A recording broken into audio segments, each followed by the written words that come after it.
Alright, I'm back yet again to play the second level. Hopefully it isn't as long as the first, because that was a lot of reading.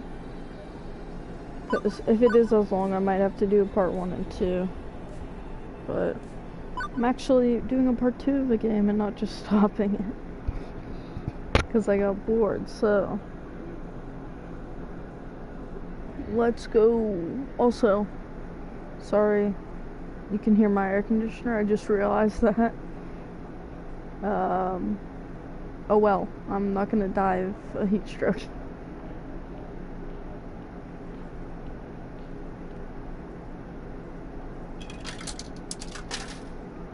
Alright. I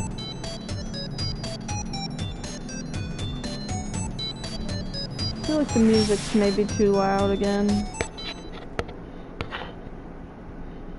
Alright. So, as we saw last time,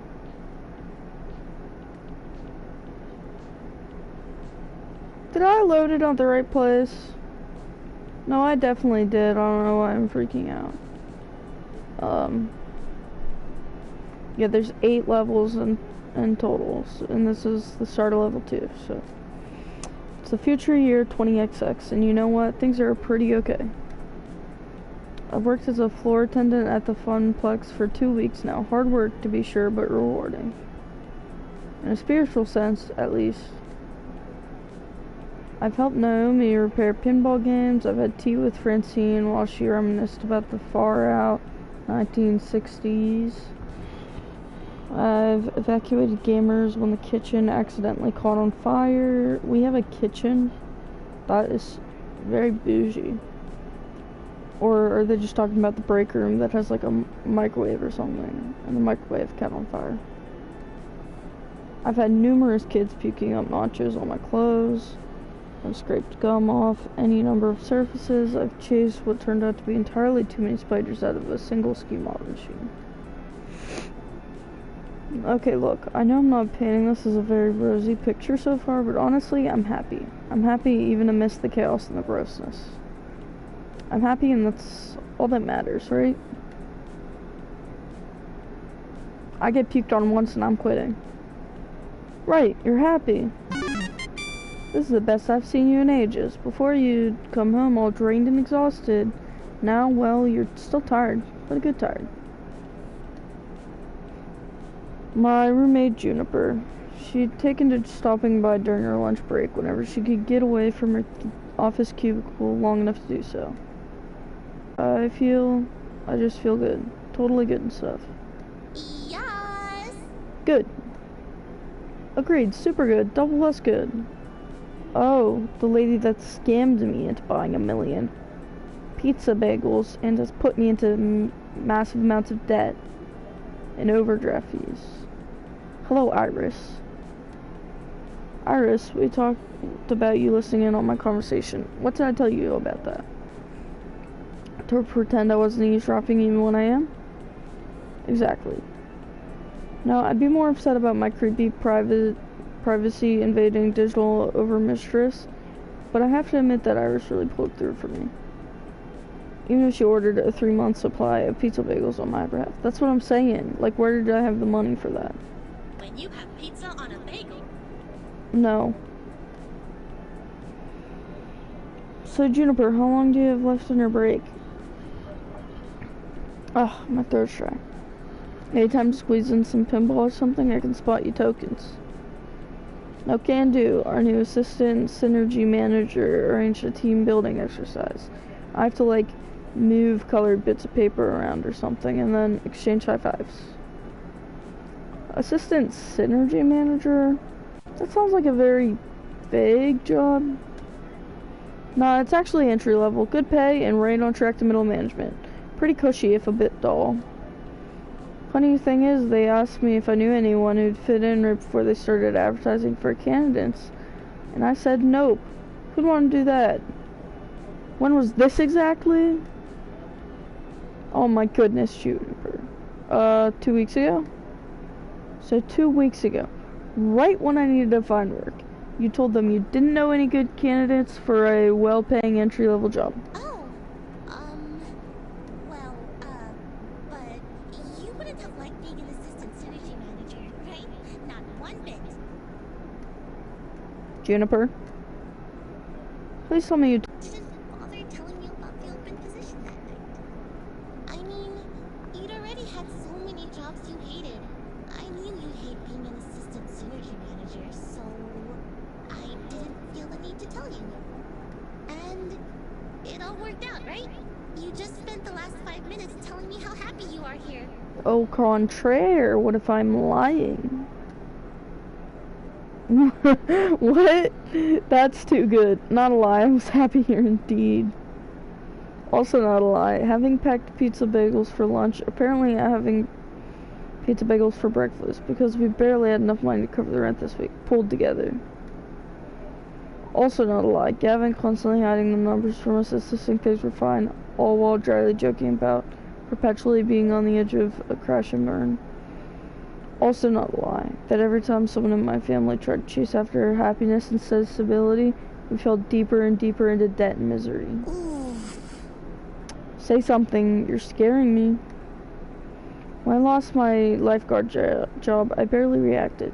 Didn't care that I was impoverished again and facing an uncertain future. Guess one of the nasty side effects of no longer going with the flow is no longer being numb to the reality of your situation. But I shouldn't feel upset. I've been genuinely enjoying my new job. It's restored my sense of hope that my days can be something to live through, not just endure. I've no right to be angry or upset at losing an opportunity at a safer, more stable future, right? It's okay I'm where I want to be. It's okay, everything is fine. Lie to protect Juniper. It's not okay, why didn't you tell me? Harsh truth. I'm going this. So, I won't be angry or upset. Simple as that. I decided I was done compromising, right? Done with settling, going with the flow. I'm gonna be one of the ones to break the family curse. I chose this path of my own free will, even if I didn't have all the facts at the time. But, if I'm gonna be honest, boundless confidence doesn't cover the fact that I chose to be vulnerable rather than safe. Oh, hello. You've caught me, playing a dating sim, and that's embarrassing. If the arcade closes, if anything goes wrong, still, no need to dump all of that on Juniper. You need to see the girl I'm going for, because, I'm not gonna lie, kind of obsessed with her already. You're right, I hate that job, and things are great here. Good. You were kind of freaking me out. Trust me, it's the right decision. You'd learn to loathe working at my office, like I did.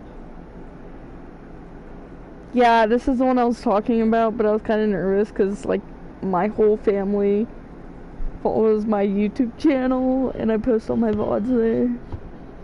I mean, sure, the pay is good, and you get solid health insurance, and paid vacation time, and they have a sweet coffee shop right in the lobby. I had to try not being such a simp over And these really the great one girl I chairs like. that support your lower back, like $1,000 chairs from Sweden crafted by master chairsmiths. Oof, really rubbing it in, Juniper. Everything is fine! I'm not denying would have been a safer bet. I want to contribute my fair share to the apartment, right, you know? But what's done is done. I'd rather look forward than back. Right, forget I said anything. Please, forget I said anything. I'm sorry. I should have told you. I shouldn't have held that back. But I still wouldn't have pushed you to take the job. It's totally horrible at my office. You'd have been miserable there, like me. Ooh, is she gonna start working here with us, too? It's cool, you're right, I'd have hated it. Okay, good. Got a feeling about all this. I think you're right where you need to be. Even if I was, kinda dumb about getting you here. Hey, I gotta get back to the office. Have a good lunch, okay? I can feel the distant rumble of a frozen box of pizzas taunting me from the recently repaired employee break room. I'm thinking about throwing up just thinking about pizza bagels. Like, eating them for 3 months straight. That's disgusting. Yeah, okay, and you have a good rest of the hours of your day, yeah? You bet. I'm okay with this. Everything is fine. Right? Right? I need now is a distraction, and frozen pizza bagels are certainly not it. My pocket money is really slim, but I think I need to step out for some fresh air and treat myself to a better lunch than that. Yeah, okay, so basically, the, like, robot Siri lady that helped me find the job here ordered me pizza bagels because it was in the terms and, like, service that I agreed to at the end of the chapter, the last chapter. And it's literally 3 months worth, and I'm dead broke, so I want to see how much overdraft fees I have from 3 months of pizza bagels being ordered on my behalf. Because all the characters are very good.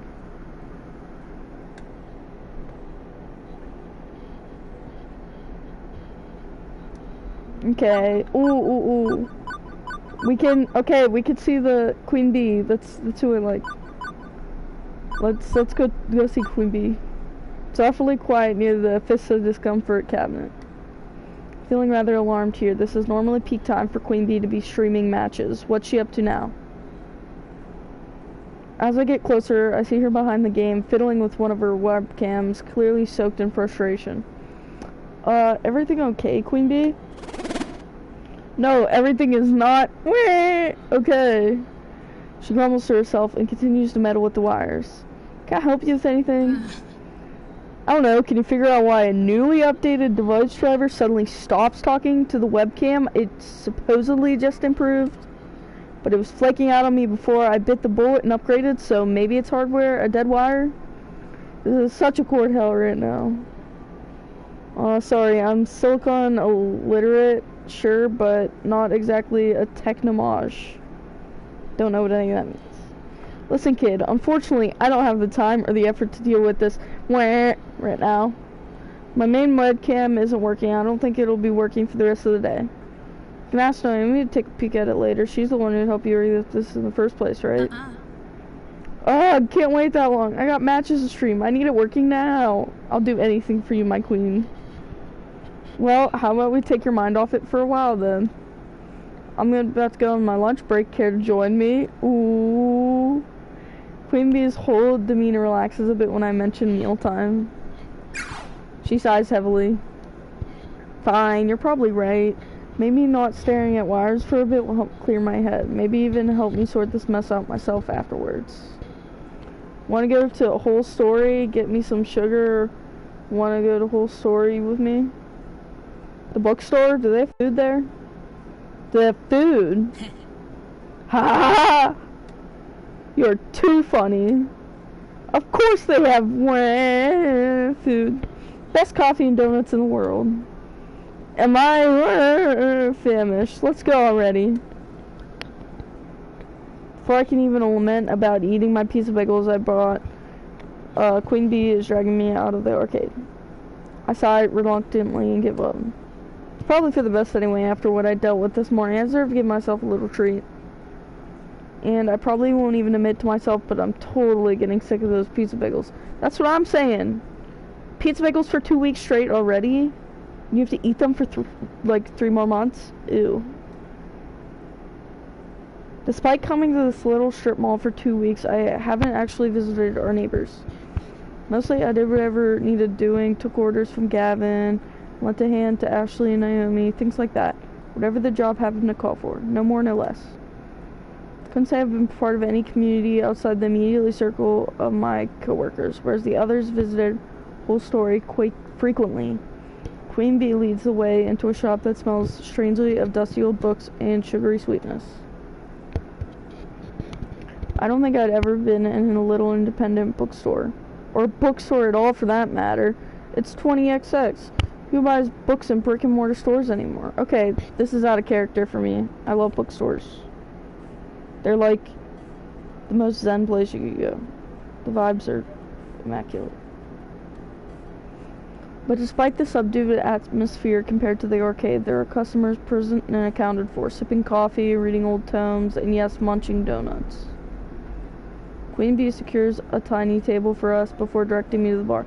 That Barnes & Noble is the best, because there's also CDs and vinyl, so what more could you ask for? Hang on, what the heck is up with the menu? It's organized by the Dewey Decimal System.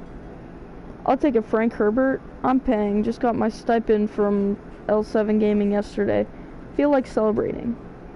Mumble out of thanks, trying not to make a big deal out of it. Ooh, she's paying. Cash is tight, and boutique cafe pastries wouldn't help my situation much. Oh my goodness. It's the gays. A pair of middle-aged guys wait to take my order. Hey, I'd like a... Oh no. Okay. A bunch of chocolate sprinkle special surprise with orange juice. Surprise me. What's your favorite donut? Just a glazed donut and some coffee. Keep it simple. I think I should go with the one super sweet glazed chocolate sprinkle. Oh no, why would I get it with orange juice? That's nasty.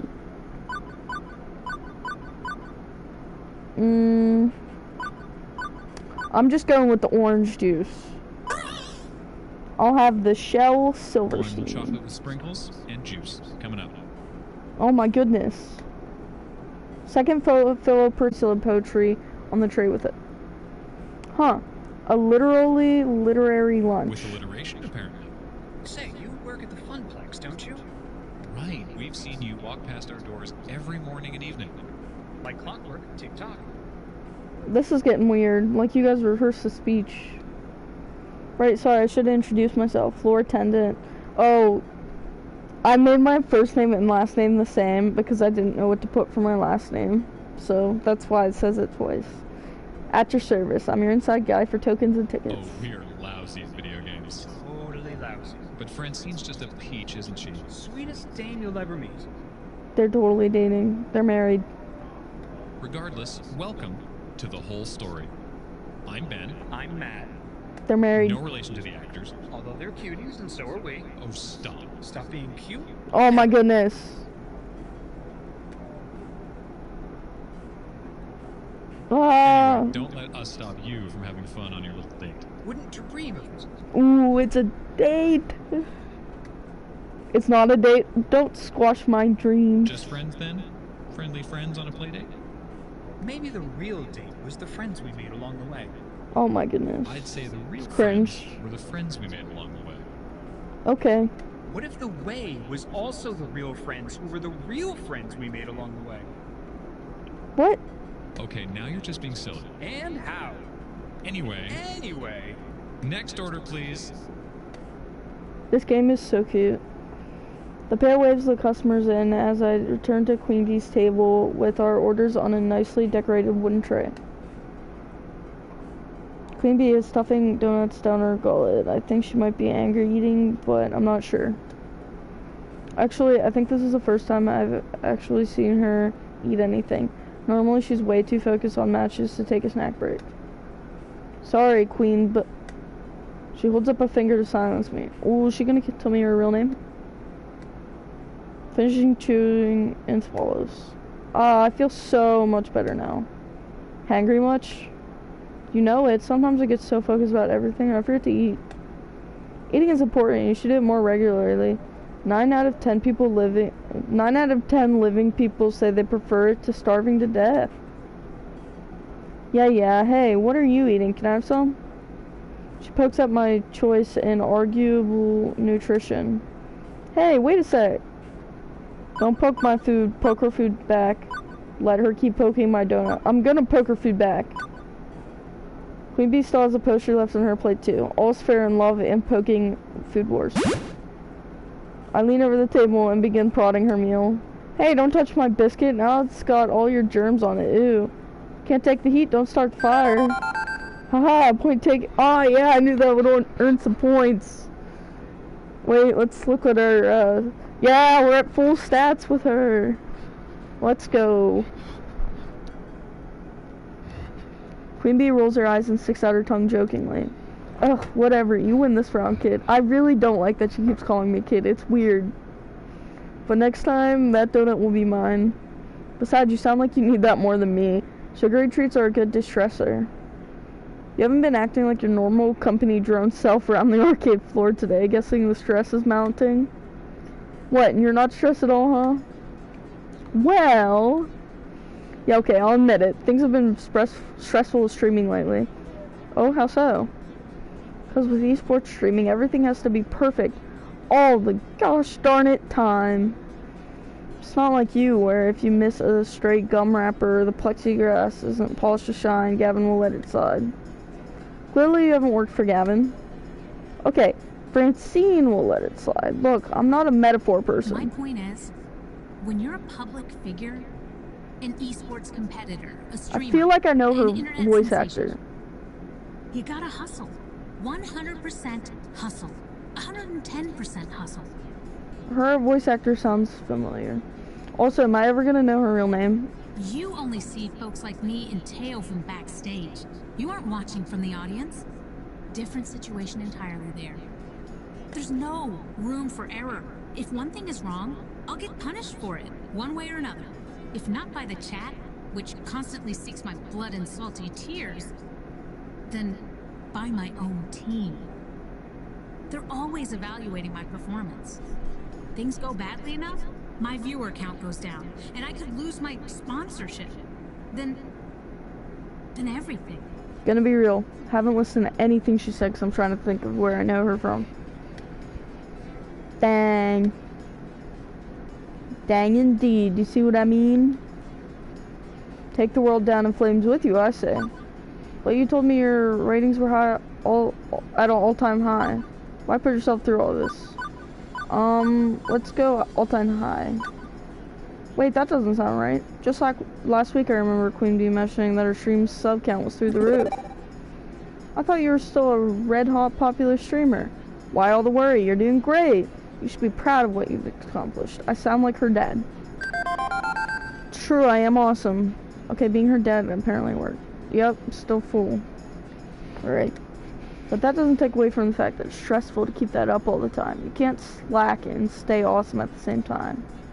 She sighs. That makes sense, but you have to take time for yourself and relax. Easier said than done. I know streamers who take a week off, go on vacation or something, and their subs drop off the face of the earth. But I also know burnout's a serious thing. I do need to take breaks. If I'm gonna relax, you should follow the same advice, kid. Huh?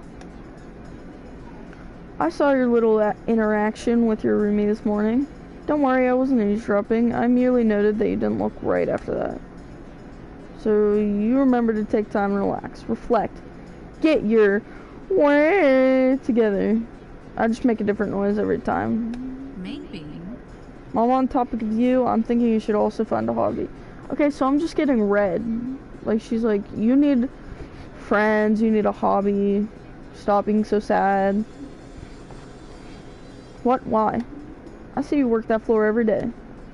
You just go through the motions, and you look so bored all the time. I think if you had something else going on, you'd be much happier. Thanks? Nope, no way. I'm not trying to be harsh. Trust me, I used to be like you a long time ago, but I found my passion. And now look at me. Rising level of L7. I know you got something worth fighting for inside you too. Use it.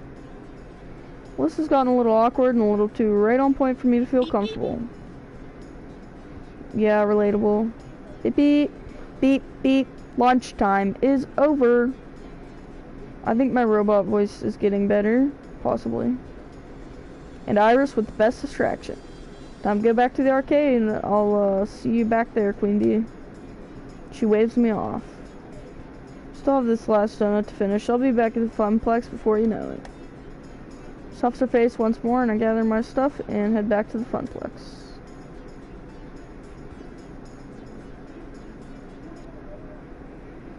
The afternoon shift, that's when things heat up after the quiet mornings, more kids coming in after school, more pro gamers rolling in with crews. Heading back to my desk, ready to take care of what needs taken care of when I'm intercepted en route. There's Gavin and Ashley. Max, Ashley, you're both back. Good. I was hoping to catch you before we leave. Ooh, what's up? Hamza's up. Okay. He is. Okay. Ashley, I'll bring the van around shortly. Max will be flying solo today. Hang on, what's happening exactly? Who's Hamza? Yeah, I thought I just forgot something, but is that like a new character? Hamza's a game finder and auctioneer, and gives next to no notice of when a new block of games will be going under the gavel, so we need to move. Ashley, Naomi, Francine, and I will be going to his auction for the rest of the afternoon while you run the Funplex. This is high stakes. My first instinct is not to go along with it. Gavin's the law around these parts, partner. But Queen Bee's words are still dangling away in my mind. Doing what needs doing is great and all, but maybe I need to step off a bit more. Plus, the idea of being trapped in here during our heaviest hours with no support was hardly appealing. Hey, what gives? I wanted on this too. Let me tag along. You're trusting the Funplex to the newbie? I might burn it down. How about Ashley and I swap places and I come with you? I'm gonna go, I might burn it down because I'm an arsonist and I do it on purpose. Me? Seriously? Did we learn nothing from the Great Kitchen Fire incident of 20XX? That Max exudes an aura of perpetual bad luck, and flames, and arson. That cruddy old microwave exploding had nothing to do with your pizza rolls. Pizza bagels! Wait, sorry, it wasn't in a robot voice. Pizza bagels! Wasn't any better. Whatever. Hey, hang on, I get to say in this too, right? As a fellow floor attendant? I feel like such a third wheel at those auctions anyway. Let Max be the third wheel and let me handle the floor. I'll be the finest third wheel you've ever met, trust me. Yikes. That's too close to home. I am the finest third wheel you've ever met. I want to do more than what I've been doing. Different things, new things. Show some initiative, like... Suppose it wasn't changed much to bring Max instead, but no costume time today, Ashley. I need non-plush fingers on duty in case a ticket jams. Pinky can stay in storage for the afternoon. I'm just happy to be helping folks out one way or another. I need to get to the van. Wait out front, please. We'll probably be closed by the time you get back, so see you in the morning. Floor attendant Ashley, away!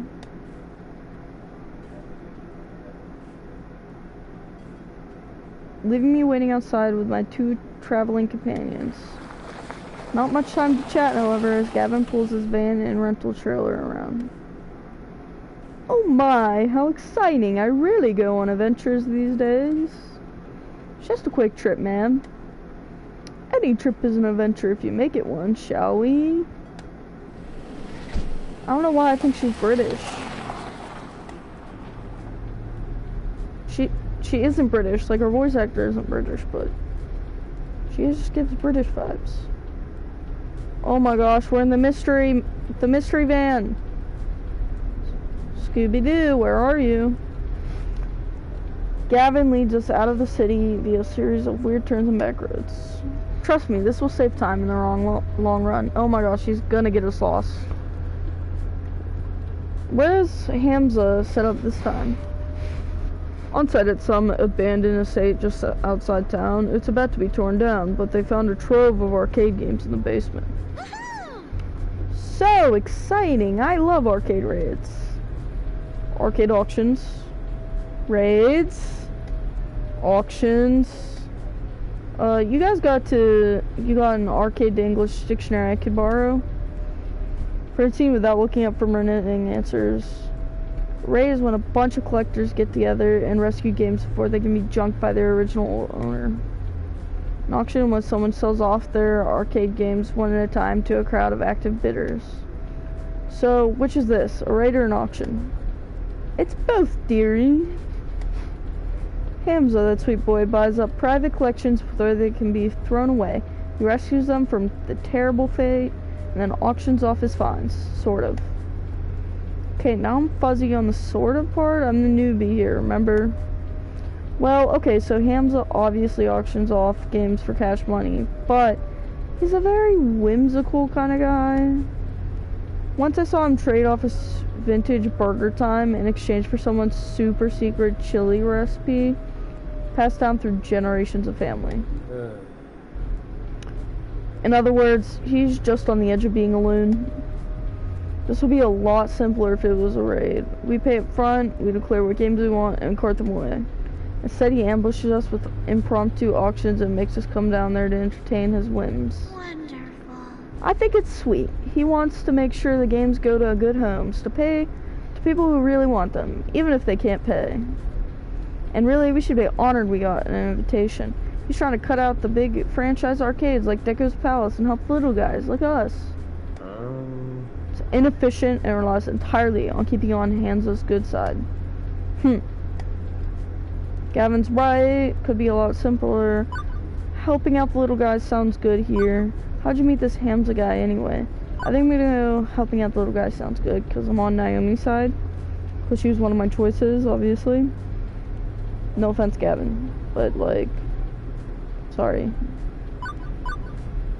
I think them two are gonna get together anyway. Naomi and Gavin, because at the beginning of the game, Ashley said they just need to make out. So, I'm thinking they get together anyway. I'm guessing Hamza's the sort of person who wouldn't let a kid have the game of his dreams for free. Doesn't care about money, he cares about people. Am I right? Correctamundo. Hamza's a great guy. Is he hard to predict? Sure. But he's got a big heart, and that means something in this business. Not enough big hearts left some days. Yes, because that's how you pay the bills and keep the doors open, by having a big heart. I mean, I don't know, man.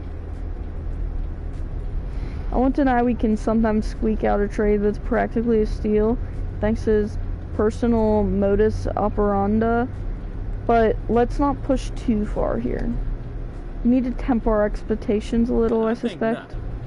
We don't have room to add many more games, especially relics like Hamza usually deals in. What about the off-site storage unit? We could just rotate games in and out more often. Nearly full to bursting and not cheap for us to rent on a monthly basis. I'm not saying we have to go home empty-handed. Certainly a few holes in our roster we can fill, should we find an excellent deal and beat the other bidders. But consider this, above anything else, a way to maintain relationships with Hamza, even if we don't end up bidding. Now, Naomi. Gavin knows the numbers. I'm in favor of making our little funplex more and more fun, but floor space is finite. How is she speaking? She's literally passed out asleep. And Gavin, remember, if we find some darling little game Naomi would lavish adoration upon, we can always retire an older game. Life, my young friends, is a series of trade-offs. Well, isn't better to, not just settle and compromise all the time? Here I am, bringing my personal trauma to work. Well now, there are trade-offs, and there are trade-offs. Same word, but okay. Silly to say that you should never compromise. As silly as it is to say you should always compromise. It's what you compromise that defines who you are. Bars. Straight bars. You're all so young yet. You've time to make mistakes in learning what trade you need to make. Unless you don't make rent on your apartment, or your stomach's growling. Iris and Juniper have pushed me to stop settling for less out of life, to stand up for myself and my happiness. And I've done just that without regret, so everything should be fine now, right? Don't say that, now everything's gonna be bad. Right? New default topic diversion. The weather. Well, at least it's a nice day for an outing, right? Oh my gosh, it's gonna start raining, I know it. Yup. Oh, come on. Yup. That purple thunder, too. I mean, purple lightning.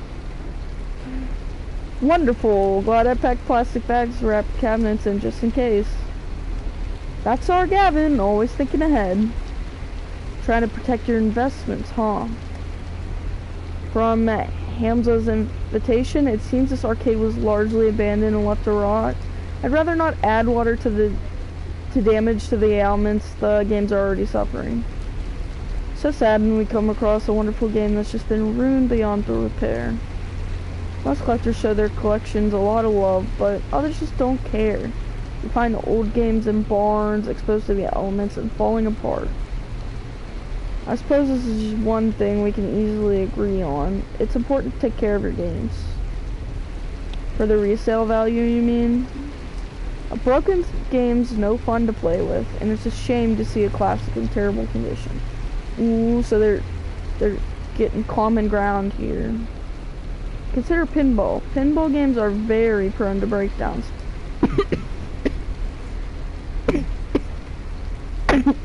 I just choked on my own spit. Particularly older ones. To experience them in their glory, you need to show them care. Even beyond a busted game earning no quarters, it feels like a waste to allow an enjoyable game lie fallow. A waste of true potential. Huh. Good point.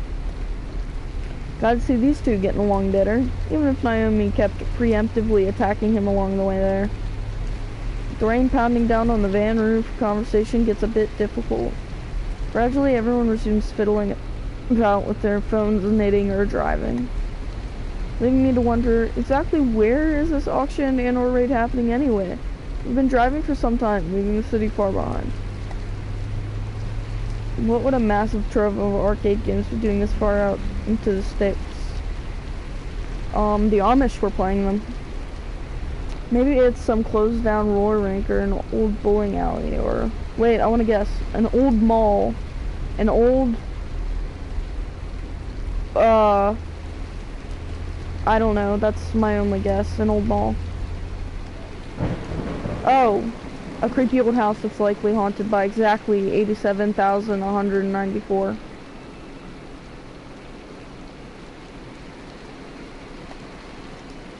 Ah, the classic Max looking play, so majestically awful. Gavin pulls up alongside any number of other vans and trucks. We're here a little late, it seems. Good grief, is this really the auction site? Creepy. Definitely creepy. At least an 8 on the creepy-o-meter. An old home has character, I feel. Let's not judge it by the exterior, shall we? No, let's judge it by the fact that it has exactly 84,794 ghosts. I feel like that's a good thing to judge it on.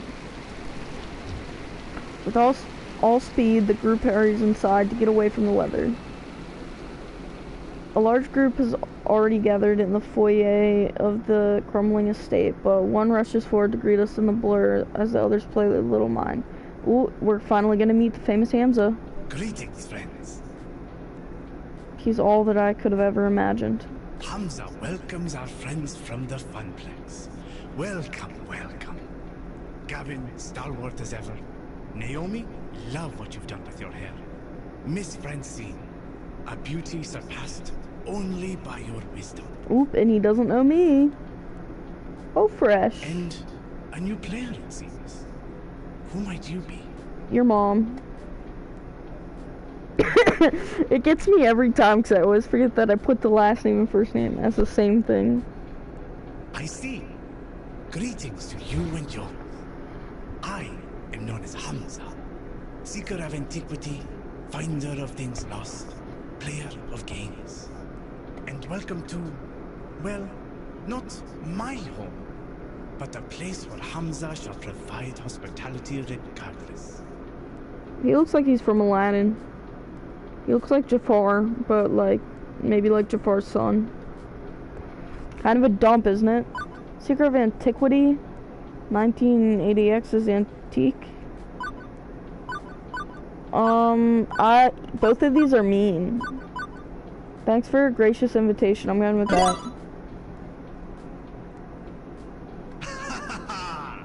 Now you sound like me. Indeed, I'm very careful about who I allow to my events. These machines deserve owners who will respect and appreciate them. Hamza will accept nothing less. He talks in the third person, and that's kind of a red flag. Alas, I've not a moment to enjoy your fine company. Perhaps later, but for now, it is time. Attention! Friends, companions, longtime allies of the noble art of the arcade, welcome. Welcome to Donnawood. Like Bollywood. Its story begins nearly 30 years ago when legendary pop musician Donna Michaels, singer of such hits as Thrilling and Mama Don't Mope, did a stately pleasure dome decree. Here, the reclusive idol crafted a private amusement park, a petting zoo, and an arcade. Alas, she could only enjoy this paradise for a short 10 years before her tragic death. 10 years is a long time. What do you mean only 10 years? Needless to say, the estate has fallen on hard times ever since, and this year it shall be torn down to make way for condominiums. But not before we have our say. I don't know why that typed out so well. Friends, those games that Donna Michaels cherished still lurk one floor below, ready to be rescued from such a terrible fate. It is our moral imperative to do so. Yeah, go off. I have paid the estate owners a princely sum for the entire lot. Now, Hamza parcels them out to you. By all means, browse the collection. See which pieces sing out to you. On the far table, you shall find refreshments, grapes, sparkling wine, and delicacies from my travels. Mingle, kavod, and we shall begin the auction in 1 hour's time. I like him. Indeed, a lavishingly arranged table that probably costs more than any single arcade game to put together is descended upon by the inventees soon after.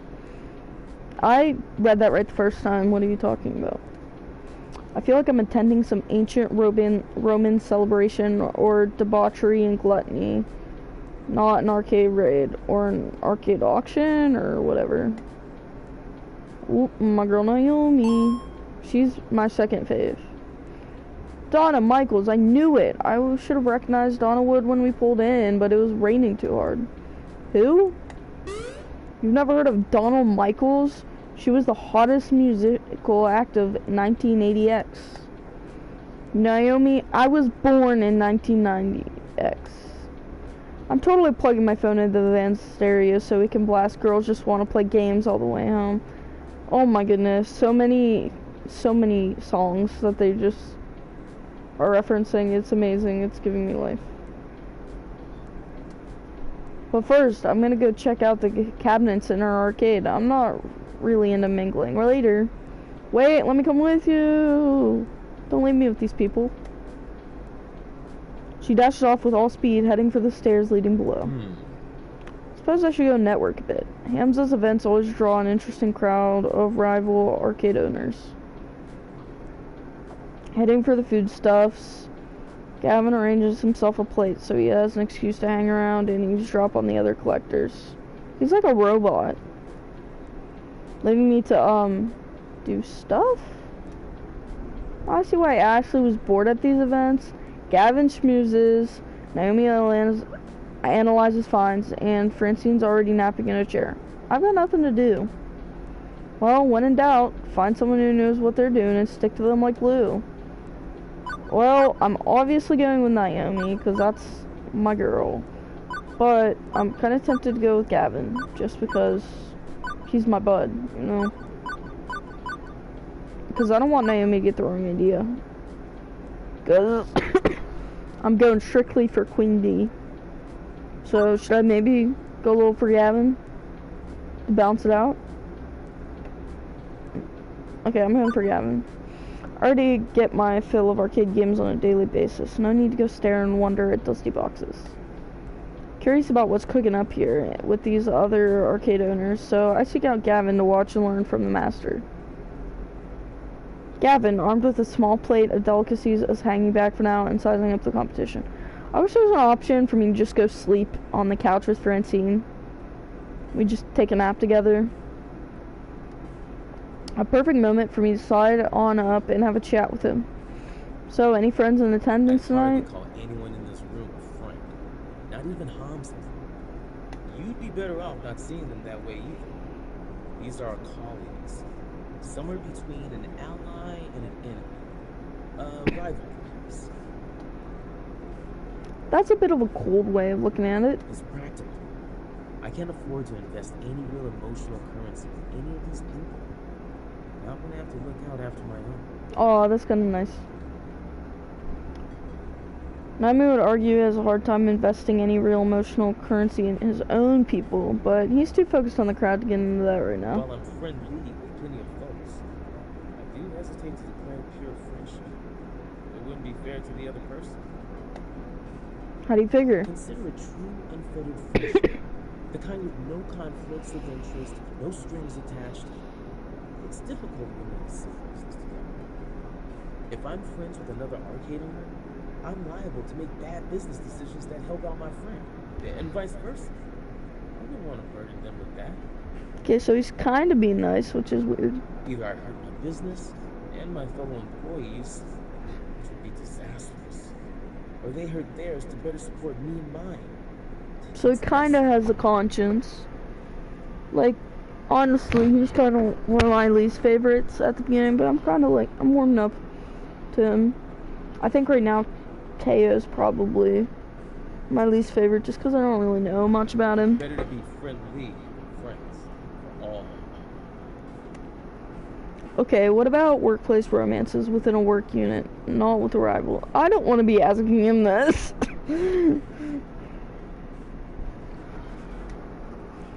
It had to be asked eventually, didn't it? Well, that's a little different. Then a group were trying to strangling each other, and the group as a whole, so there's less conflict of interest. We all pull the same direction. It can be messy, however. It's important to avoid conflict of interest. Reasonable adults with strong awareness can sort through that mess, I would hope. Right, okay, good to know. For reasons? Now let's size up our rivals for the auction ahead. I do recognize a few. That's one of the owners of Pixel Palooza on the other side of town. He looks like a mix between the Monopoly Man and like I don't know.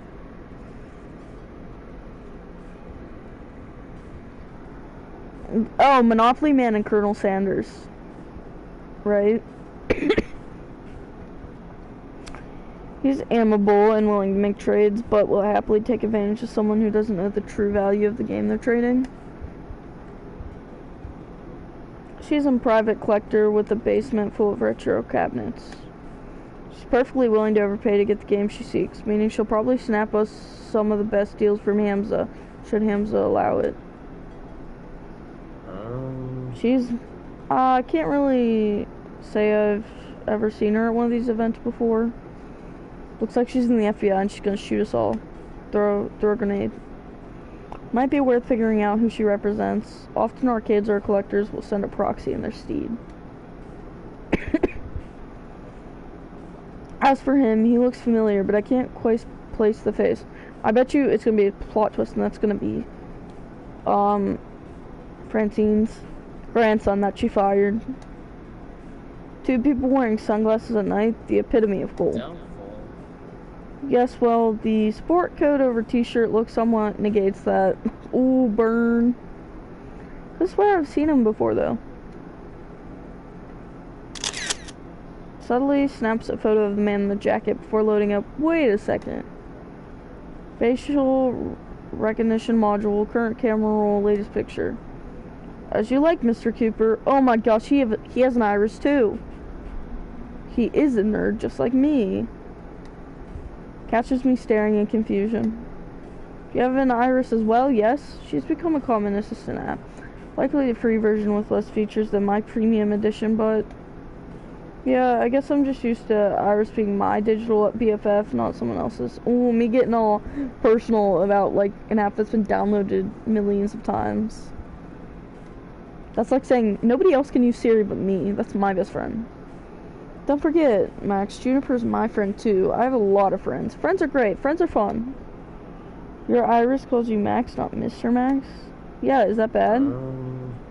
Suppose I'm just iffy on a piece of software acting too familiar. Anyway, judging from who's present and accounted for, I have a sincere doubt we'll be able to win any new games. Two of them have deep pockets, the other two are unknowns. Naomi will be disappointed undoubtedly, but that's probably for the best. That girl has a tendency to let flights of fantasy overrule common sense. Which reminds me of my earlier thought about the disagreements those two had and continue to have. Nobody got rivals to deal with, but maybe it's a high time to ask about that. Letting it go again and again gets old, you know? Just gonna come right out and say it. What's up with the rivalry between you two? Didn't Francine say you had to stop, sacrifice the dreams of others, just keep the arcade open? Have you two always had trouble cooperating like this? Sounds like Pac-Man. Wah wah. That wasn't Pac-Man. Wah wah waka waka waka waka. Waka waka. Okay, I'm gonna go the first one because I want to know about the rivalry. Permission to speak freely, sir? He's gonna say permission denied. Please. Oh. Why are you two constantly at each other's throats? It's dumb and makes for an uncomfortable working environment. I thought this was the less hostile of the two options. I didn't realize this would be so confrontational. You've worked together at the arcade for a few years, right? Surely you could have reached out, I don't know, a ceasefire by this point. Nonsense. You talk as I'm some manner of warlord. And you value blunt honesty, right? I'm just being bluntly honest. I'm being blunt and honest simultaneously. I'm kind of being a jerk. I see, I suppose I can appreciate that. Why did he like me doing that?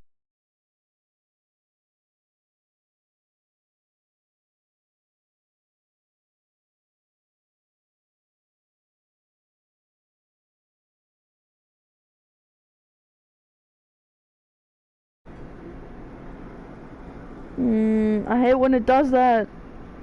It just randomly went out. Again, probably because too many people are on the Wi-Fi, honestly. This isn't even a high-def game. It's not like I'm playing, like, Cyberpunk. I think it's, yeah, it's probably because, like, there's a million people using the Wi-Fi, but still. Okay, I don't enjoy trying to bring her hard to the hard reality we live in. I don't enjoy the hard reality we live in, for that matter. Oh, he looks like he's about to cry. But the Funplex is very low tier as arcades go. Even some of the private collectors here have larger, more impressive arcades than we do. So until the day our fortunes turn skyward, I'm afraid I'll need to play the villain for Naomi's sake. I care too much for her to do otherwise. Aw, that's like really sweet. Apologies. Better she hates me for what must be done than hate me for letting it all fall apart. I can't say I want to be hated, but needs be when the devil drives. So I can have filet mignon for lunch every day instead of pizza bagels until my spiritually satisfying job becomes a fiscally satisfying one. No, there's no point harping on that, or on Jupiter locking me out of a better job. This is the better job. It's up to me to make the most of it. Beep beep, Mr. Cooper. Facial analysis complete. Profile 108551 identified. Mr. Franco Sterling, buyer for Nostalgia Commodities Inc. I think not. That's not right. I remember that face, and he didn't work for a trading company. Think, Gavin, think. Where did I see him before? Iris, did Mr. Sterling work for Putters, Green, Mini Golf, and Games before joining Nostalgia Commodities? Correct, sir. And who currently owns Nostalgia Commodities? Checking, please wait. So do we understand her, or... Scan complete. Nostalgia Commodities is owned by Deco's Palace, LLC. Ooh. Deco's Palace coming up again. Wait, what? Wait, I thought that... Before I can even finish the sentence, Franco Sterling split away from his little mingling circle to come mingle with us. Gavin Cooper, long time no see. How's the strip mall? Still stripping? You know it. Indeed. Very much so, yeah. That's right, Gavin. You tell him. When we first met, you were a fresh-faced recruit there. Not that there's much fresh-faced about the Funplex, eh? A lot of F's there. My mouth. Come on, let me pour you a drink. We can talk old times. Ooh, did he used to be his mentor or something? A drink would be ideal, thank you. So how's the wife? Or did they used to date? Or have a crush on him or something? I don't know. He rapidly taps out short messages before tucking the tablet at one arm, departing with Mr. Sterling in tow. You've got mail! I unlock my phone and load up the Funplex's new group messenger app. That one was my idea. Wow, I'm so smart. Tell Hamza we have a spy. I'll distract Franco. A secret mission. I mean, not that this would end in a tense white-knuckled shootout, but I still have to take the need for subtlety seriously. There are rivals and colleagues. Raising a stink wouldn't do, right? I approached a small group chatting away with Hamza, the auction master. Not ideal, but it'll have to do. Hey, Daco Palace sent a spy. Hamza, sir, could I have a word in private? So, how well do you know Mr. Sterling? I'm just gonna go straight out with it. I like the drama. What am I thinking? This isn't freaking Mission Impossible. It's a bunch of arcade nerds with deep pockets.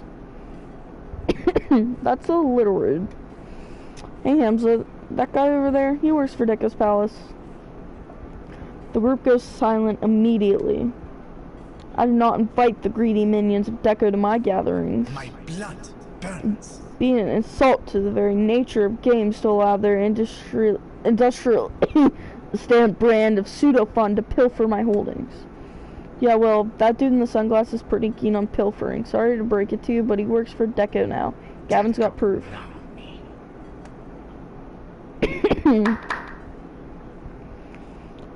Hamza strikes out in the middle of the room and claps his hands sharply for attention.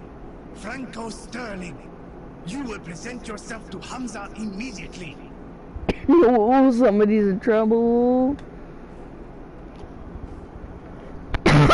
Ah. Something wrong, Hamza? Yes, Hamza has been a fool. He has not been diligent in determining friend from foe. He talks in the third person. He is a grown man. This displeases Hamza. And you, Franco Sterling, are foe to all hard-working arcades and collectors. You work for Deco. Gavin Cooper has identified you as a minion of the adversary. Hey, hang on a second. What is my one rule, Franco Sterling? All sales are final? What is my other rule, Franco Sterling? Okay, look. I think you've got Mr. Deco all wrong. He's just a hard-working American businessman You dare invoke the wrath of who would Hamza? see the entire industry devolve into a series of children's casinos spitting out tickets at the pull of a slot machine lever. He has no love for games. The only thing he loves is green. And I'm not describing the terrible salads in his family restaurants. Begone! Begone from Hamza's sight immediately, Franco Sterling. Sterling casts an angry look my way, and at Gavin, the one who...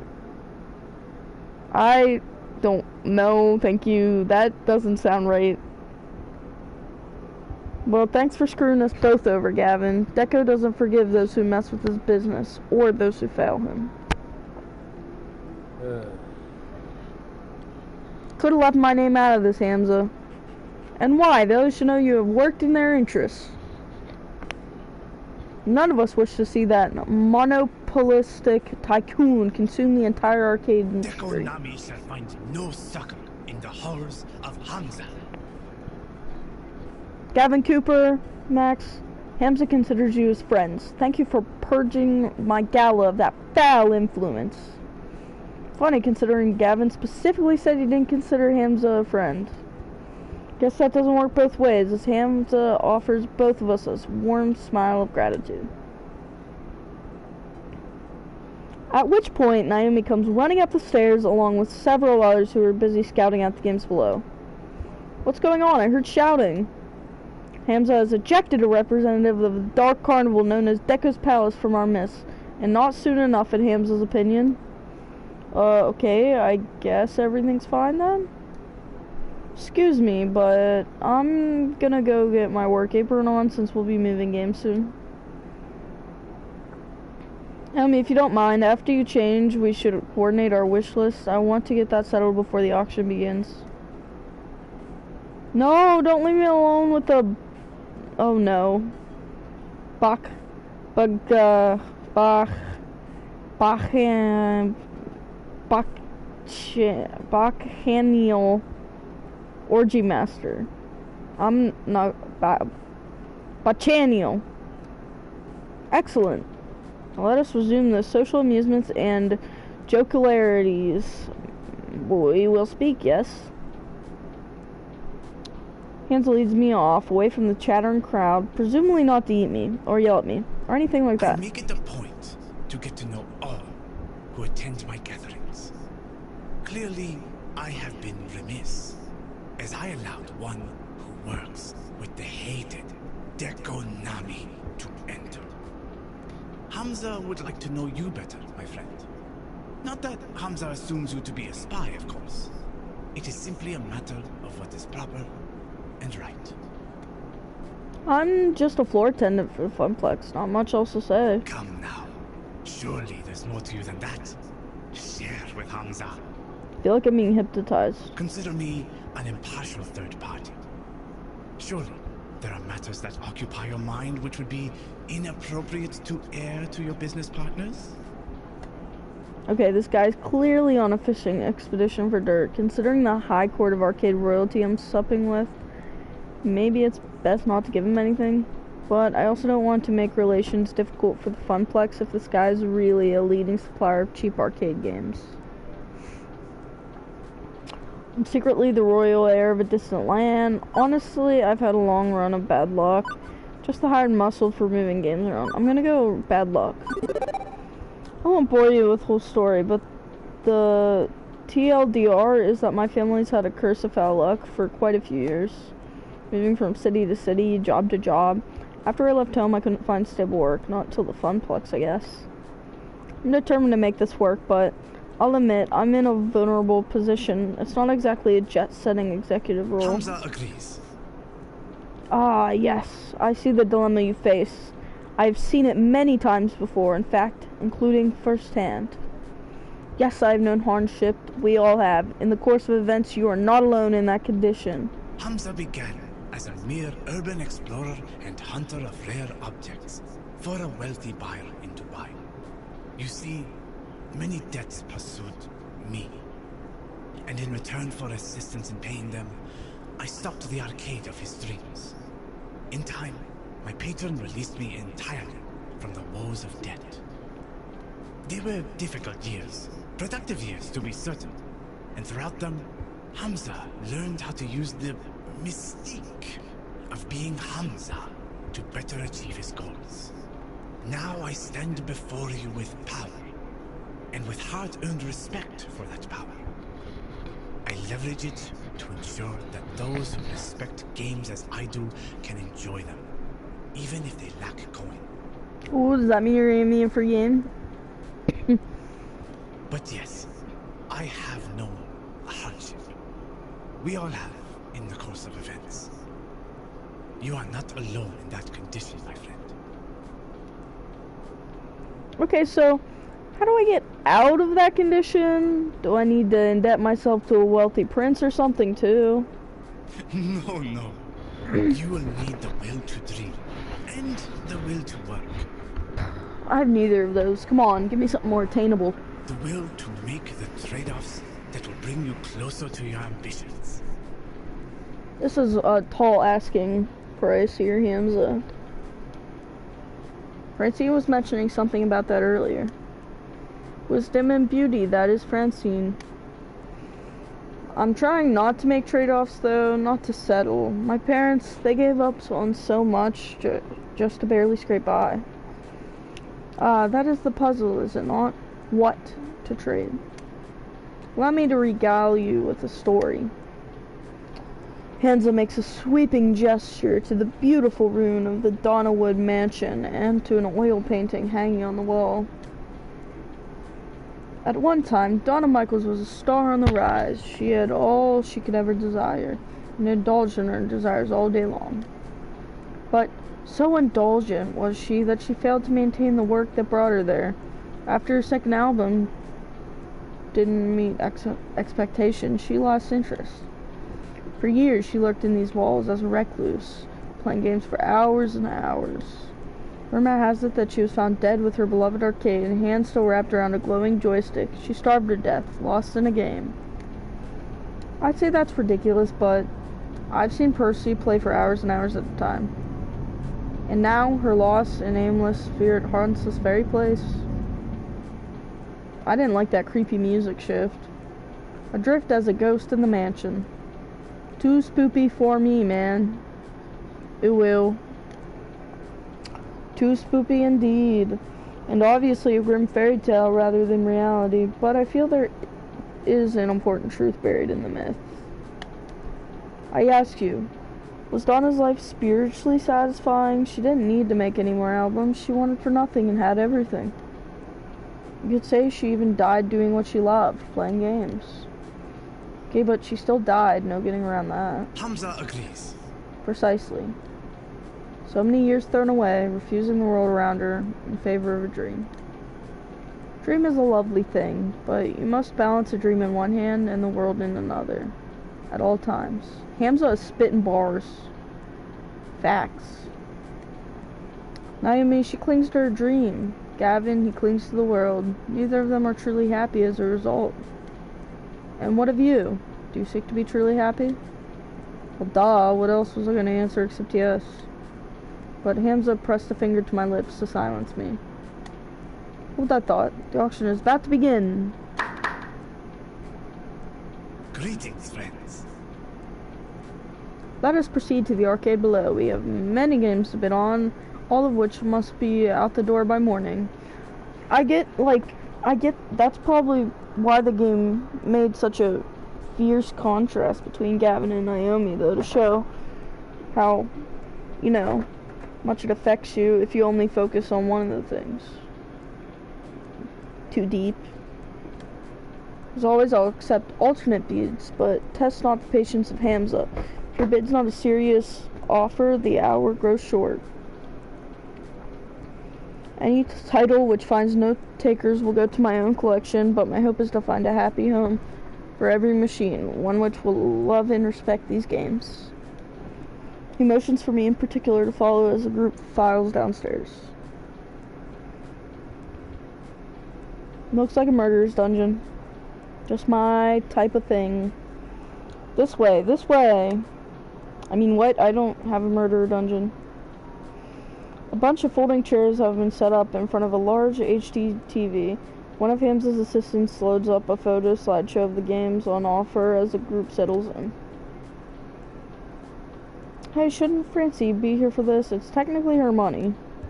She trusts the two of us to make the decision on purchasing games. Plus, I'd hate to interrupt her naps, or her knitting, or both.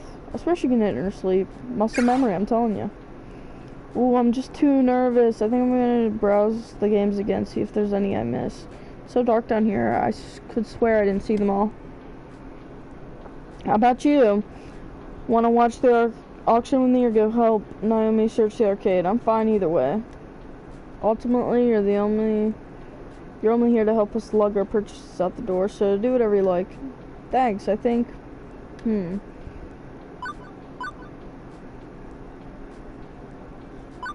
I'm gonna go with Naomi just to balance it out.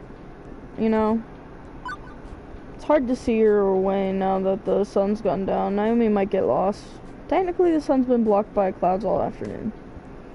Still a factual statement. As you like, try to dissuade her from dropping more items into the wish list if you can. Oh, I got scared it got frozen again like it did last time. Right, now to find Naomi. Without the roaming crowd of arcade collectors actively roaming, this place actually feels super empty and super dark and super creepy with the exactly 87,450 ghosts. By the time I actually locate her, I can't even see the auction. I'm deep in the virtual woods. And she's staring into a darkened corner. She's possessed by the ghost of Donald Michaels, isn't she? I'm gonna get spooked. I'm about to get spooked so hard. Oh! Look! Look! Instead of tearing my skin off and shrieking like a banshee, Naomi just points to the exposed back of an arcade game, old wood having rotted away years ago. And inside, nestled beneath the circuits and monitor tubes, is a sleeping mother cat with several sleepy kittens. Nasty. I feel a burning need to post a picture of this to the internet. Yeah, but like, it's all dusty. And there's probably cat poop in it or something. Yeah, I already took care of that. Well, okay, as long as someone did it. The cabinets back here have a lot of water damage and wood rot. I guess this kitty and her family took shelter some time ago. But someone's gonna buy this game soon, and then they won't have a home anymore. Are you making me adopt them? Because I'm not going to do that. I didn't think you'd be a cat person. Or people person, for that matter. I mean, you strike me more as a game person. As in, you give your games cute names and preen them, and have way too many of them in one partner that is half healthy. I'm not that game obsessed. Yes, you are. Don't lie to me. Well, okay, maybe I am. But as much as Not the also tiny want to print. see That's so games that cute. call home, the cats are more important than any silly arcade game. It's true, despite claiming to be antsy around strangers, she's been nothing but friendly to me, even giving me her lunch the first day I got here. As much as folks in the arcade consider her to be a bit game obsessed, there's clearly more to Naomi than being a one-note otaku. We've got to do something for the kitties. So what should we do? Buy the game, maybe? Then you could say both of them. Tempting. But I'm already pushing my luck with my wish list. I can't add a game we don't need just to save these cats. We'll take them to an animal shelter. You should adopt them. They need a home. For now, we need to move them. That's priority one. I'm gonna say you should adopt them. Do you have room in your home for some new friends? I think they could use a friend. And you're a good one to have for your otherwise. My sarcasm, well, it's technically called quirky, is full. And my kindness is full. Which is weird. And then my boldness is second. Sturdy third, basic fourth. Well, no, it's tied for third. Alright. And yeah. These are the stats I like. I like these stats. I don't like that Percy has such low stats though, because I like Percy. He's nice. Kittens. Well, okay, I can't adopt all of them, but maybe Mommy Cat wouldn't mind parting ways with one kitten. A shelter can take the others. But where do we take them? What shelter? And how do we safely move them? Oh, I don't know. I don't want to mess this up. What do we do? What do we do? Naomi? We have the internet. Oh, right. Thanks to the wonders of the information superhighway, Naomi's got the instructions we need in seconds. Didn't even need an iris beckoner up, thanks to speedy tapping. Right, okay, we're gonna need a cardboard box large enough to fit them all. Not a problem, there's plenty of boxes around here left behind by movers and liquidators. 2, to avoid being scratched up, heavy gloves. No problem, I brought a pair from the Funplex. Was expecting to use them to haul giant wooden game cabinets around. 3, some food for the trip. They had turkey up at the buffet table, right? Just basic breast meat should work. Water, too. Last, we need bedding of some sort to line the box, a blanket or something. I wouldn't trust, like, the curtains or anything in this crappy old house. Could have bugs or worse. Might know where we can get a blanket. Upstairs. Right, pass me your gloves. I'll get the box. You go grab the food and the blanket. It's Operation Kitty Rescue, go. Right, it's up to me now. Bump, bump, bump. For the sake of a bunch of absolutely adorable little fuzz muffins, I must accomplish my sacred goals. Gavin and the auction can wait. It's go time! Power Rangers assemble! Wait. No, it's Morphin time! It's Avengers assemble. I got them mixed up. Skipping up the roast, bird, and water, that's the easy part. Plenty of pickings left over, even after ravenous arcade owners descended upon this buffet. As for the blanket, well... Oh my goodness. We have access to one of those lying in Francine's lap. Her knitting now completed, she snoozes away. I'm reasonably certain she wouldn't mind me appropriating this for the sake of some cuddly little kittens, right? I'm gonna just take it. This will take cunning, agility, and an iron resolve. Carefully, very carefully, I work the blanket free from Francine's hands. She's out like a light, but better safe than sorry. And take it slow. It's like defusing a bomb. Soon I have the knitted blanket free from her grasp, and didn't even have to interrupt her beauty rest to do it. Score 1 for Max. Should probably feel bad about this, but kitties are at stake here. Food, check. Water, check. Blanket, check. Now to assemble all these components together into a giant kitten-saving robot. Power... It's morphin' time! My Power Rangers thing wasn't appropriate till now.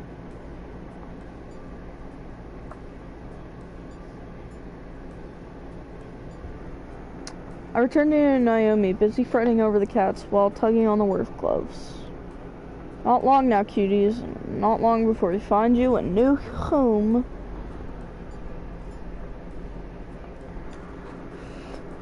Max's Kitten Rescue Service at your service. Oh, say that's a pretty nice blanket you found. Wait, isn't that Miss Francine's blanket? I'm sure she wouldn't mind. Wait, you just took it? Naomi, seriously, do you really think Francine would object to you rescuing cats with it? Well, no, but I don't know. I guess we'll work with what we have for Kitty's sake. I'll apologize to her later, on your behalf. Actually, moving the cats is trickier than I thought it'd be. The gloves protect Naomi from scratches, but coaxing them out means tempting them with food and water and being very patient. Soon enough... Ta-da! Oh my gosh, they're so freaking cute. Oh my god, that is adorable. I want to die. That's right, did you hear that, kids? You're so adorable, Max wants to die. Weird. Bet you'd be surprised to hear this, but I collect stuffed animals. Plushies, furry little cute things, stuff like that. Not all my toys have plastic buttons and vinyl T-molding along the edge and run on quarters. Not that surprised, you like cute stuff. Yeah, before I found arcade games, I had quite a collection of dolls and plushies and stuff. My relatives would keep showering me with random toys when I was a kid. Like, visit an auntie, get a doll. Visit my grandfather, get a stuffed kitty. Eventually my closet was practically bursting with stuff. Mom made me give away a bunch of it to charity to clear out some storage space. I didn't mind, since then I could make other kids happy, but I decided to keep getting dolls anyways, not even to play with, just to have. Even as I grew up, if I spotted something that matched my aesthetic, it became mine. These days I wake up, see that collection with all those googly eyes and button eyes and stuff, and well, it brightens my day, you know? So beautiful. But real kitties, and so many of them, these are gonna brighten a lot of people's day. I definitely need to share more online photos of these cuties, but for now, I'd better babysit them. Don't want any kittens wandering off. Still, her arms must be getting tired as she set the box down for the time being. Sorry, that means I can't really help move our purchase games. You okay doing it with Gavin instead of me? No problemo. I should take the kitties upstairs to wait with Francine and look after them. Would you mind finding Gavin and telling him where I am? Sure thing. Okay, I'll see you later. She scampers off to take the cats upstairs where it's warmer and brighter. Right, back to Gavin. Although finding my way through this maze in the dark is easier said than done, well, no point waiting around, one foot in front of the other. And as I walk by a game, the screen lights up. I freeze in my tracks as my hand accidentally brushes past the glowing joystick. Seems familiar, like something from a story I heard once. Oh no, that's from The Simpsons! Hamza's tall tale. You said Donna Michaels supposedly died while playing one of these games. Game with a glowing joystick. That's literally the thing from The Simpsons. Like, the thing that was like, it was like saying that this game would brainwash you and make you want to play it until you died. So that's what this is referencing to, and I didn't even connect it till I see that it was a Polybius. I should walk away. I should go. I have official Funplex duties. I've been very good about not gaming when I should be working. But somebody's already inserted a quarter. The game is ready to play. One game couldn't hurt, right? Just one game. I want to play the game. I'm gonna go for number 3. My hands wrap around the stick as my eyes drink in the colored lights swirling on the screen. Play the game. Play the game. Play the game forever. Polybius, 1980X. Signalotion. Game start. This isn't real. It can't be real. I'm in there. That's me. It's just a game. Just a game I have to play forever. None of this is real. Level 1. The Harpy. Round start. There you are. I've been worried sick. What are you doing out here touching strange joysticks, meeting strange people, getting into trouble? You need to stay safe. Trust me. Believe in me. I can help you find your dreams. All you have to do is everything I tell you to do. Depend on me. You need me, and you'll always depend on me. Always need me.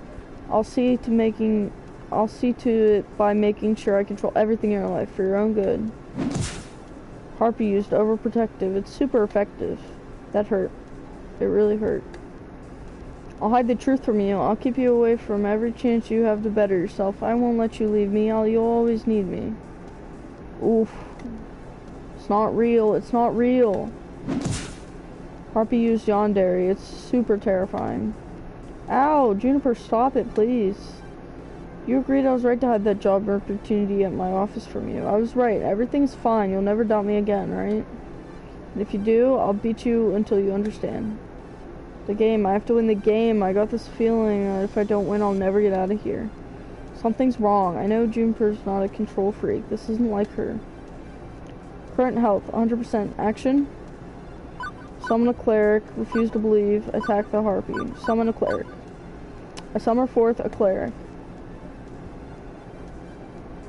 This foul monster is not your roomie. I can see her true heart beating underneath the illusion.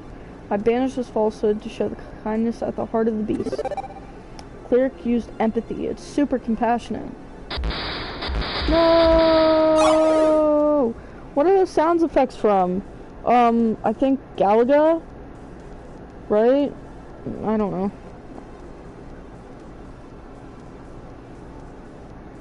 I'm sorry. I'm so sorry. I don't want to control you or make you feel dependent. You have your own life to lead and your own decisions to make, and I should support that. Just wanted to help you smile again. I made a mistake keeping the truth from you. I'm so sorry. Jennifer, it's okay. I'm still smiling. I'm gonna make this work. It's hard work, but I'm gonna make my dreams come true. Good. I'm glad to hear it. Good old Juniper. Kind heart as always. Okay, I can do this. I can handle this. Level 2, the shade. Round start. Oh, it's myself. This is all your fault. Nope, I officially can't handle this. You're telling me. The pizza bagels, the debt, the rent payments, all of it piling up, mounting up, because you are a failure and will always be a failure. The family curse, the tears and the sorry, moving from town to town, barely getting by, settling for what you can get. That's who you are, forever. It's never gonna change. The arcade job, it'll collapse. It's already not enough to turn back the tide. Inevitably, the arcade will close, brought out by Deco Nami, and you'll be jobless, homeless, ruined, just like you deserve to be. Shade used oppression. It's super unfortunate. Okay, why does this have to hit me so close to home, man? You're better off not caring, not feeling anything. Go with the flow, accept your fate, fall away knowing you never really had any other option. I can't even mount a defense because I'm you, and you know I'm right. You know you're right. We'll never be happy. I can't do this. Current health, 100%. Action. Summon a tank, struggle against darkness, attack the shade. Summon a tank. I can't do this. Not by myself. The tank's gonna be Gavin, right? They won't be ashamed to ask for help. I summon a guardian. Oh my gosh! Oh! It's my girl! It's my girl! This is a private pity party, or can anyone jump in? You're having a pretty crappy time of it. Life kind of sucks, don't it? But you're not alone. You got all of us standing behind you, ready to cheer you on to victory. And you may be a noob, but you sure as crap ain't no fodder. Guardian, use pride. It's super supportive. But you deserve... That doesn't have to be me. I can decide who I want to be. And with everything standing behind me, I know that if I fall, I should fall, someone will catch me. This is kind of giving me Undertale vibes. Prepare for final boss. Good, I'm ready, and I'm definitely ready to get out of here. Level 3, the Lost Soul, round start. Oh my gosh, is it gonna be Donna Michaels? Oh my gosh, it is. I don't get it, not one bit. Are you Donna Michaels? Girls just want to play games. I just wanted to be happy. I made a place where I could be happy forever. Walked inside, then locked the door and threw away the key. I got what I wanted. I was happy. I didn't struggle. I didn't try. I didn't do anything more than I had to do, just like you. Like me, I'm not a billionaire pop princess. Neither was I. Nobody liked my second album. I wasn't meant to be a star, so I gave up. I was okay taking the money and running. You could do the same. Maintain. Eat the pizza bagels. Do everything that's asked of you. Let Juniper continue to float the rent. You're in a good place. You could stay here. You could let go. Play games forever. Be happy. No ambition. No hope. No need. You'll be fine. You'll be safe. Go with the flow. Go with the flow. Ever since my little lunch date, something's been bugging me. Maybe now I know what that is. Why do I ask to replace Ashley on this trip? I didn't have to do that. They didn't ask me to. Why did I do it? Because this isn't enough. Being an arcade floor attendant isn't enough. Living hand to mouth isn't enough. Good. Quit your job. Quit and become like me. Lose yourself in the games. Oh, I'm not quitting. That's not what I meant at all. I want to fight. Current health 100%. Action. No, I'm not fighting her. That's not what I meant either. If I can make the arcade thrive, I'll thrive. I will turn the Funplex into a palace of fun. My friends have supported me, I'll support them. I had no real ambition before, but I'm ready to step up.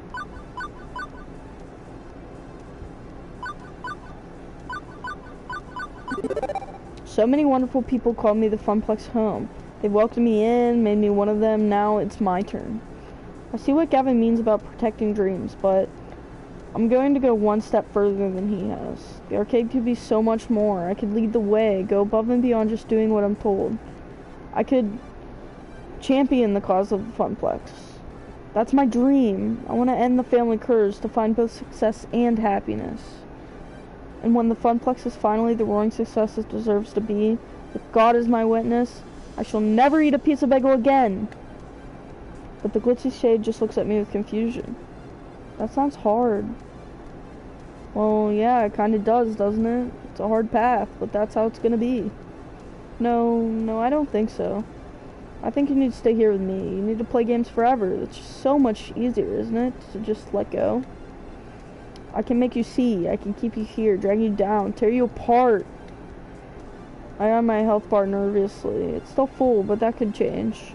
I don't think Polybius is happy that I'm not giving in. Can't risk a fight with Donna. I need to get out of here. Prioritize my survival. Or do I want to try to save Donna too? I'm gonna rescue Donna.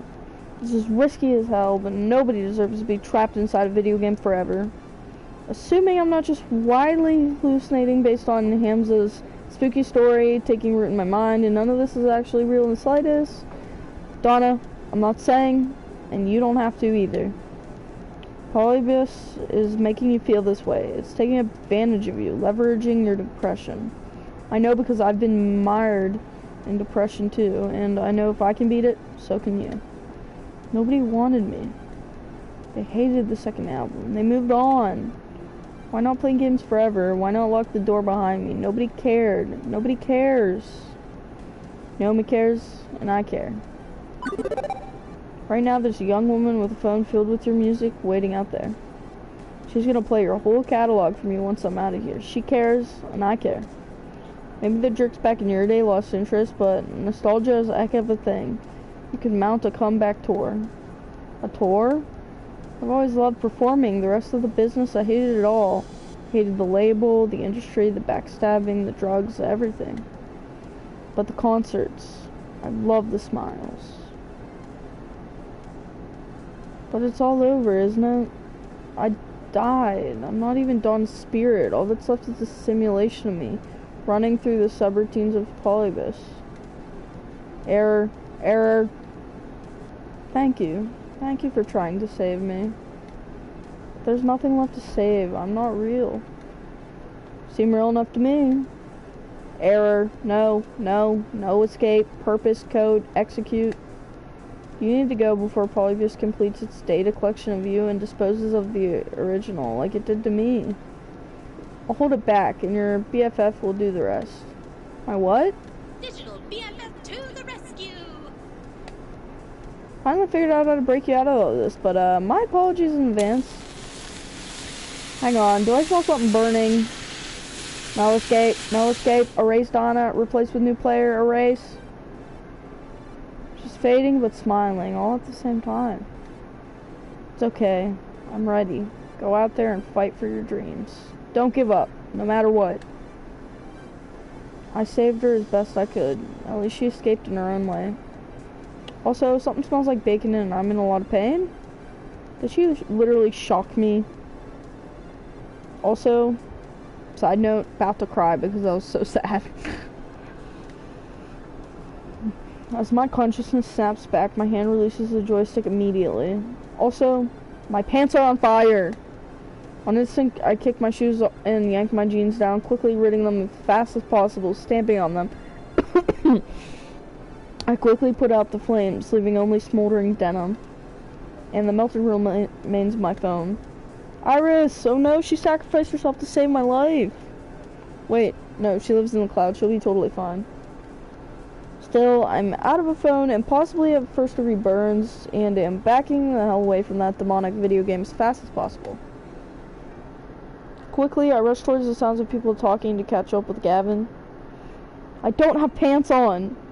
Gavin! Gavin! Gavin! Gavin! Gavin! Greetings. Ah, there you are. Did you find Naomi? The auction's nearly over. Wait, where are your pants? Not important right now. You need to put a bid down on the game called Polybus so we can destroy it before it hurts anyone else. What? Look, it's a long story and we may not have much time, so if you want the game, whatever it is, you should have put it on the wish list. They're bidding on it now. What? Sold. One rare Polybus prototype for an undisclosed sum to the undisclosed bidder. The woman who hasn't said anything all night nods her head in appreciation, still expressionless. Oh, she worked for, like, the CIA? Because that's what they thought Polybus was, like, made by the government to control people or whatever. That's the lore. Thank you for your cooperation. Two similarly dressed men in black rise from the chairs, departing with the woman, presumably to go box up the game and put it in Warehouse 13 or something. But Hamza, wait, you can't. Hamza's hands are tied. All tales are final. This one in particular is extremely final. Hamza does not seek to cross federal authorities. I knew it! Yeah, I'm thinking maybe I should let this one go too. Honestly, the sooner I forget about it, the better. Especially if I don't want to be renditioned to a black site prison in unspecified-istan. I still don't have pants. Hamza... Yeah, see, Gavin gets it. I feel the need to emphasize that you aren't wearing many pants. Yeah, my phone caught on fire while it was in my pocket. See, this is why I don't like smartphones. They're privacy invasive, overly expensive, and occasionally combustible. An unfortunate incident indeed, but as a hospitable host, my course is clear. Hamza shall provide you with his pants. Oh my goodness, now he's gonna be walking around with no pants on too. This is extremely not necessary. Fortunately, rather than whipping off his trousers right then and there, Hamza summons one of his helpers with a clap who provides a spare pair. I really thought he was just gonna take his pants off and give them to me. That seems like a Hamza thing to do. Why did you just have pants on demand? In my line of work, one must be prepared for all eventualities. Like crapping your pants. Now, an apology for being unable to provide you with the game you sought. Perhaps Hamza can offer you something special in recompense. My friends, the final 3 games for auction, all rare, all special, all highly sought after by collectors and operators alike. Only a few prototypes were ever made, released to test markets. None of them made it to mass production. What you're about to see are rare gems of arcade history. You may take a priority bid on any one of these games of your choosing. Glancing at Gavin, who's shaking his head lightly, confirms we are officially out of bidding power. Not that I really care. I can't think of any obscure games I'd really want to add to Funplex, but better accept Hansa's apology and take a gander at them. Sure, let's go see them. With a click of a slide, I see... Behold, Phrase Invaders, Wyvern Keep, and Zombie Meltdown, all in mint condition. All 3 are sought after endlessly. Okay, so which one of these would Queen Bee like? She likes these sports. Phrase Invaders, a unique typing-based game from the land of the rising sun, Japan. Defeat the alien menace and only with a keyboard. I'm not gonna lie, I'd probably be pretty good at that. Wyvern Keep, a much sought-after Laserdisc full-motion video game. Play Princess Plucky and rescue the fair prince from the clutches of a terrible beast. I feel like that's the one Queen Bee would like.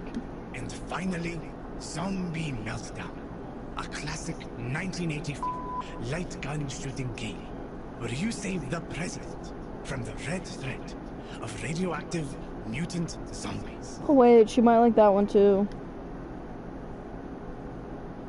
Tell me, which of these rare games sings to you? And what can you offer Hamza in return? I'll allow you a few moments to ponder your desires. Which one would Queen Bee like? That's the real...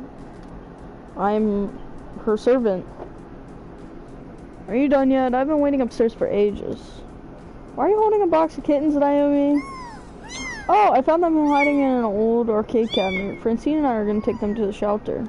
Wow. Wait, is that a Phrase Invaders? OMG, I've never seen one in person. I could restore that, really make it shine. Please, please, can we bid on it? Even if we had the money, a quirky old Japanese game with weird controls won't earn a single token. Now, Zombie Meltdown, that's another story. Everyone likes a light gun game. Simple controls, simple premise, that'll earn well. Way too violent and gross, and jingoistic. And just sorta dumb. I guess Wyvern Keep would be okay too. Woman protagonist and 50 cents to play. We both walk away satisfied. I suppose. I suppose I could live with that, yes. I'm going with Wyvern Keep. But it's all moot. We can't afford any of them. These are the sorts of games millionaires and private collectors scoop up. I suggest we get to work moving our purchases out the van. Max, do you concur? You in there? Hello?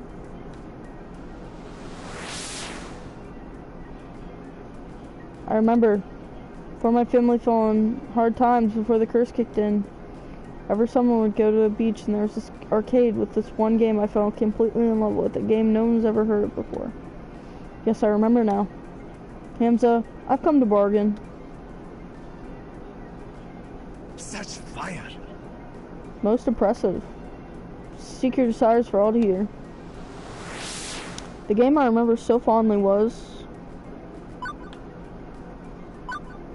narrative, the music, the way the cartoon played out in front of me, amazing, like nothing I'd ever seen before. Traded tips with other kids at the arcade, trying to master the sequences of moves to win the game, and eventually, I beat the Wyvern, I rescued the prince, the first kid in the arcade to do so. My parents were so proud of me. Those were good years, good memories before the sorrows drowned them out. I wish to make a bid for Wyvern Keep. Good choice, I'm okay with that. I suppose Wyvern Keep could earn its keep, but we still can't afford it. I can see the passion you have for this game, my friend. But the world demands its toll. What will you bid to obtain the game of your dreams, I wonder? Consider this the final lesson of Hamza. What will you trade to realize your ambitions? What do you hold in equal value to them? Show Hamza what you have on offer, my friend. Show him the value you hold within your spirit. And perhaps fortune will smile upon you this day rather than cursing your name. Alternative bids. I remember Gavin mentioning that Hamza would accept things other than money. They tickled his fancy. I have one shot at this. I can't bad word it. He's an emotional guy and expects an emotional response. Hey, listen. I'm over here now. Why is my phone calling out to you exactly? And that doesn't sound like my Iris. Now, seriously, Hamza, hold that thought. Gavin, can I borrow your phone for a second? Perhaps too confused to offer resistance, Gavin passes me his phone. I turn my back and begin a huge exchange of whispers. Thanks for saving me by burning my pants, but this is not a good time, Iris. It's important. My emotional tendency detection routines indicate this is an intense identity situation. My programmers wanted to fit in an R, but you know the rest. Since you need to be super convincing, you'll only be able to respond in a way that matches one of your top 2 personality traits, excluding basically. Fortunately, I've been tracking your personality all this time, so I can advise you to what responses will.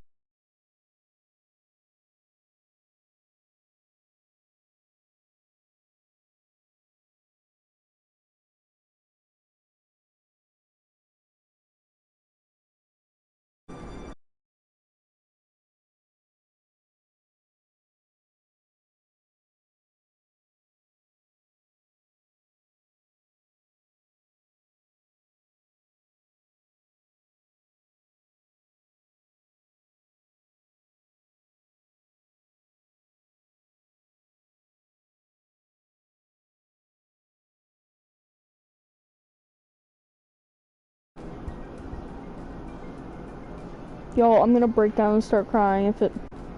Hamza does not know. What do you call an arcade game that involves you eating avocados with a hammer? Guac. Guac, right? Cooking. Mama. I don't know. Hitting avocados with a hammer. Food. Making food. Jam. That doesn't make sense. I'm just gonna... Guacamole! I'm stupid. I was halfway there.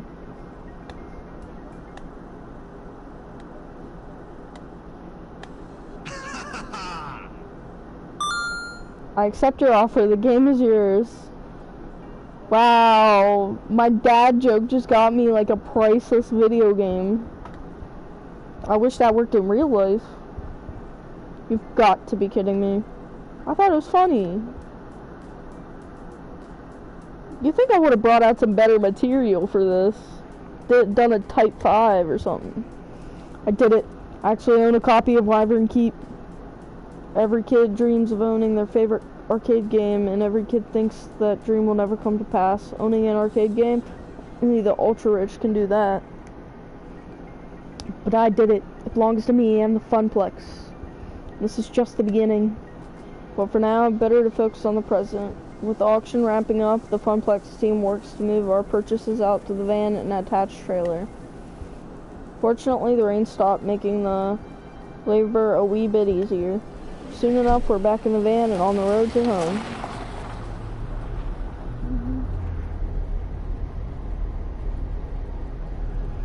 Hey Gavin, here's your phone back. I still appreciate it. Yeah, I just gave it back after like how long of having it.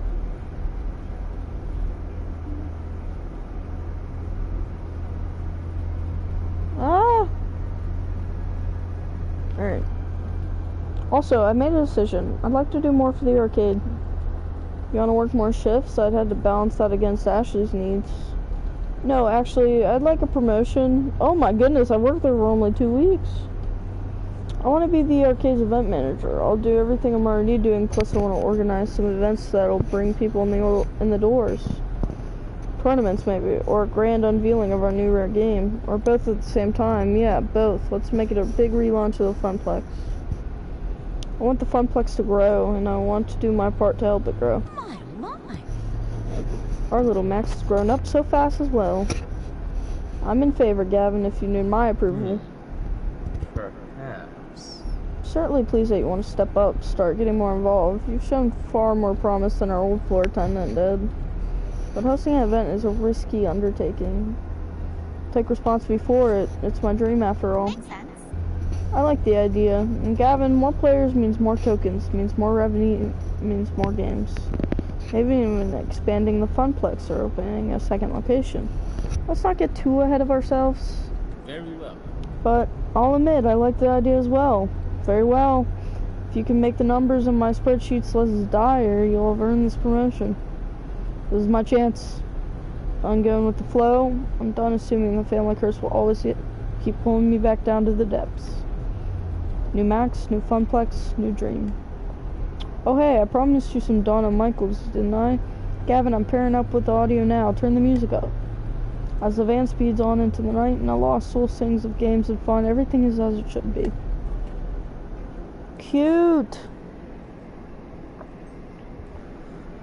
Juniper was waiting for me when I got home. She was worried I might be mad over what happened this morning, but how can I be after everything that happened today? I need to move forward, past missed opportunities and towards the opportunities I'm making for myself. I also had another surprise waiting for me. A brand new phone, all wrapped up in shiny plastic packaging. After activating it and reinstalling all my apps, I loaded up Iris and logged in with all my accounts. She was right there waiting for me in the cloud. You really scared me back there. It was like you were in a trance. Despite the warm feeling over how the night ended, one thing is still eating at me. Iris, what was Polybius exactly? It's actually factual technology that simulated being alive like you. True, I am a very sophisticated and adorable simulation, am I not? I get the feeling that things you aren't telling me. You're constantly invading my privacy. You're far more powerful than a free app should be. And apparently you can overload my phone battery and make it explode, which is worrying to say the least. But I did it for your own good. To save you. Juniper also thought she was acting for my own good when she didn't tell me about the job. Even if she was right, it's still wrong.